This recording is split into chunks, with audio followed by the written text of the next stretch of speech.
6번째 새소식반을 시작합니다. 출발!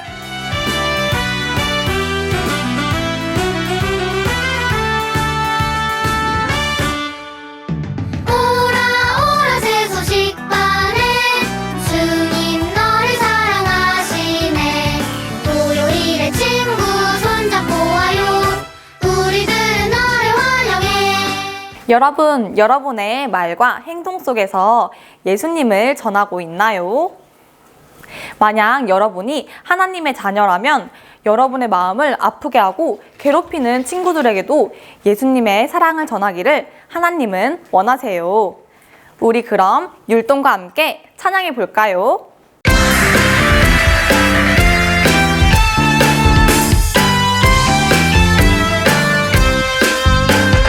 주 예수님만은 날 통해 비치세.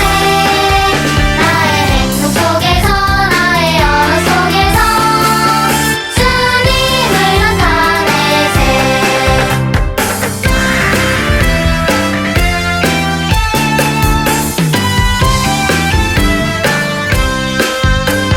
주 예수님만은 날 통해 비치세. 나의 행동 속에서 나의 언어 속에서 주님을 나타내세. 주님을 나타내세.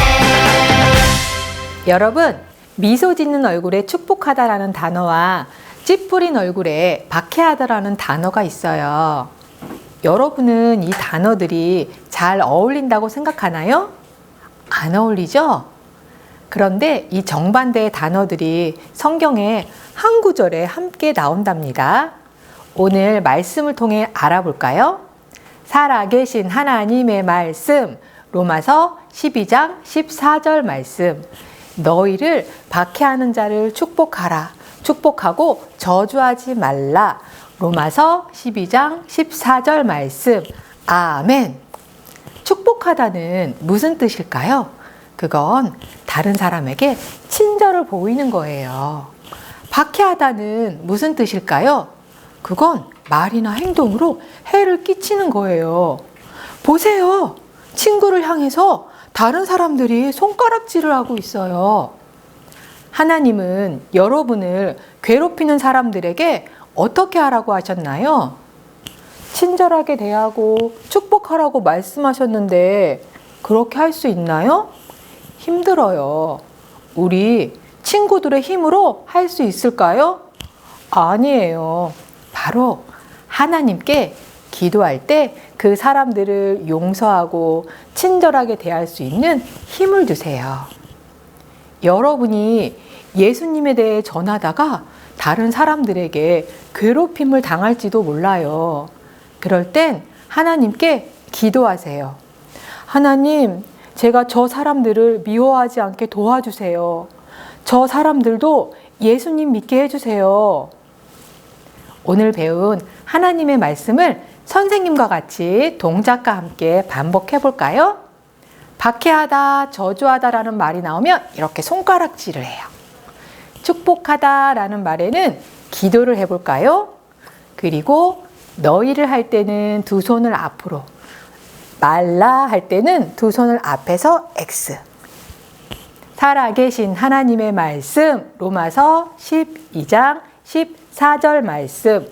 너희를 박해하는 자를 축복하라. 축복하고 저주하지 말라. 로마서 12장 14절 말씀. 아멘. 이보게, 자네 그 이야기 들었나? 무슨 이야기 말인가? 예수의 제자들이 아픈 사람을 고쳤다는 이야기. 나도 들었네. 제자들이 예수님의 능력을 받았다는데 성령을 받았다나? 맞네. 이웃 사람들 중에 그리스도인이 된 사람이 많네. 날마다 제자들의 설로만 생각해서 예수에 대해서 정확하게 알려준다는데? 아, 그럼 우리도 가보세. 그러세?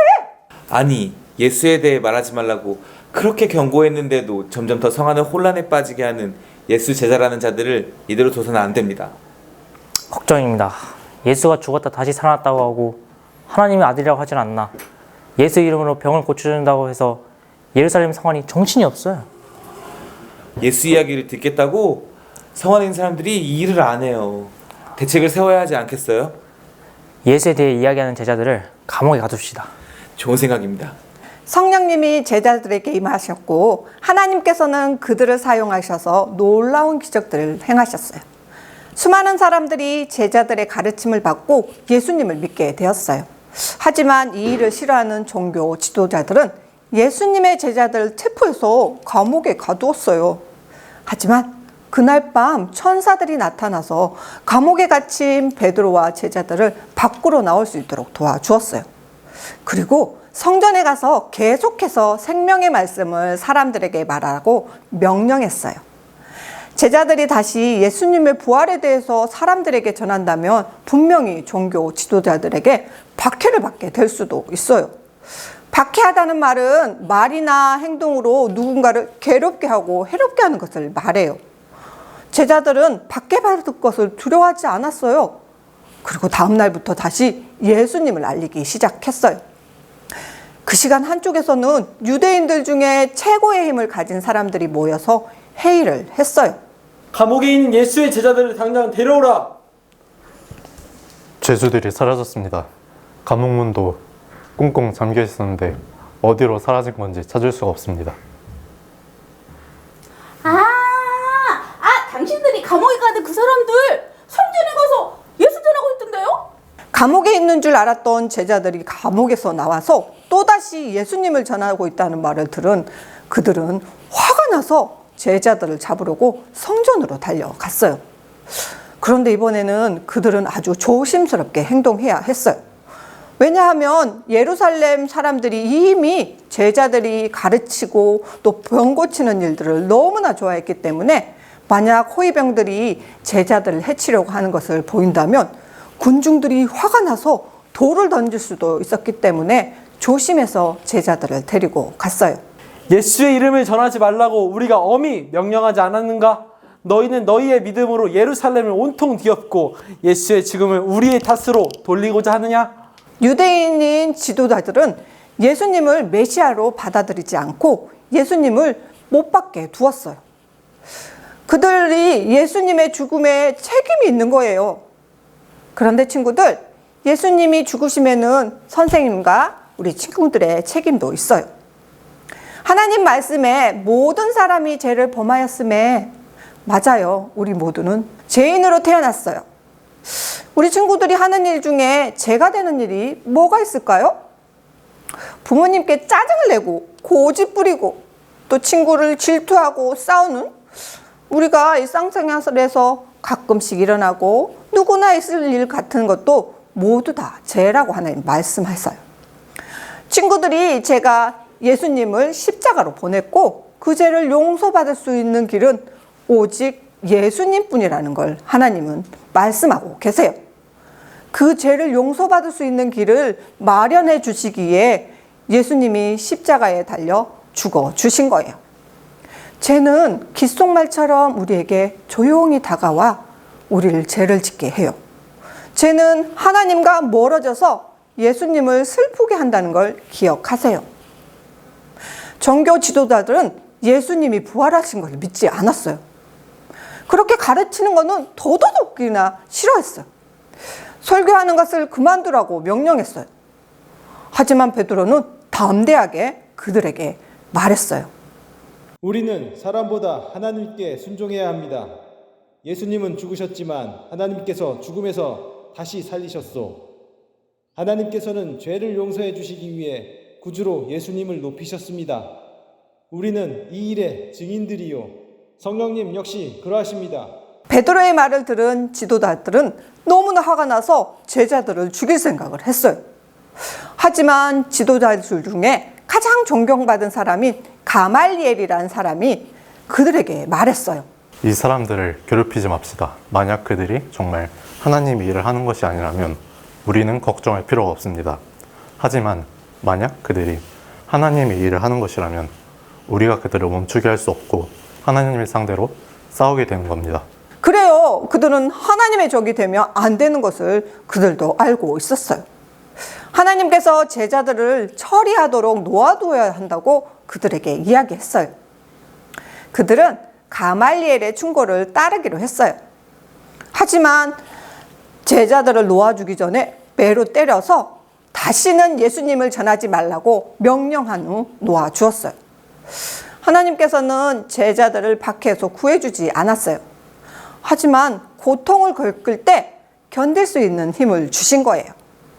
하나님께서는 친구들에게도 어려움을 비켜가기도 하시지만 어려움을 지나면서 이길 수 있는 힘도 주시는 분이에요.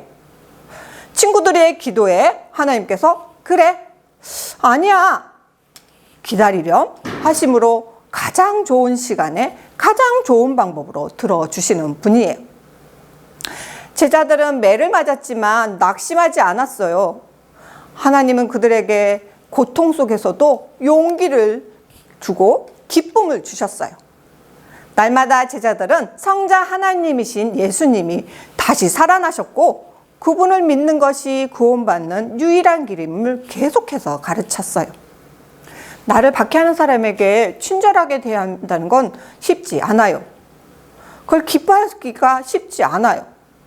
하지만 하나님께서는 여러분을 통해서 그분의 사랑을 다른 사람에게 보여주길 원하세요.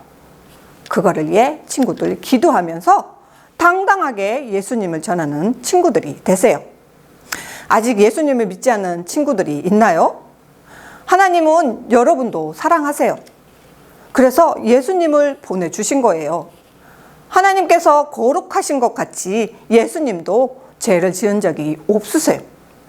하지만 하나님은 예수님이 십자가에 죽게 하셨어요. 친구들의 죄를 대신해 친구들이 마땅히 받아야 할 죄를 예수님께서 대신 담당해 주신 거예요. 예수님은 무덤에 묻히셨고 3일 만에 다시 하나님의 능력으로 예수님을 살리셨어요. 예수님은 지금 하늘나라에서 성부 하나님과 함께 살고 계세요. 그 예수님을 마음을 다해 믿는다면 하나님의 자녀가 될 수 있어요. 영접하는 자, 곧 그 이름을 믿는 자들에게는 하나님의 자녀가 되는 권세를 주셨으니 여러분의 죄를 용서받고 하나님의 자녀가 되길 원하나요? 그렇다면 이 시간 선생님을 따라 기도해 볼게요. 눈을 감고 기도소를 하고 따라 할게요. 하나님, 저는 죄를 지었어요. 나의 죄 때문에 예수님이 죽으시고 다시 사신 것을 믿어요. 예수님, 지금 제 마음에 들어오셔서 나의 죄를 용서해 주세요. 나의 구주가 되어 주세요. 하나님의 뜻대로 살도록 도와주세요. 예수님의 이름으로 기도합니다. 아멘. 신나고 즐거운 복습 퀴즈 시간이 돌아왔습니다. 예! 오늘은 문제 쑥쑥으로 해볼 거예요. 첫 번째 문제 쑥쑥.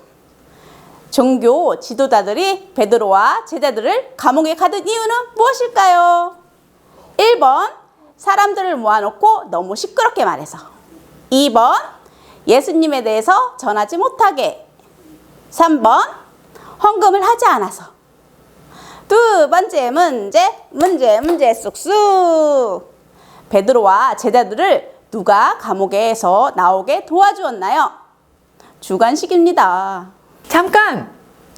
친구들, 온라인으로는 오늘이 마지막이지만 오프라인으로는 교회에서 계속 진행돼요. 친구들, 교회에서 만나요.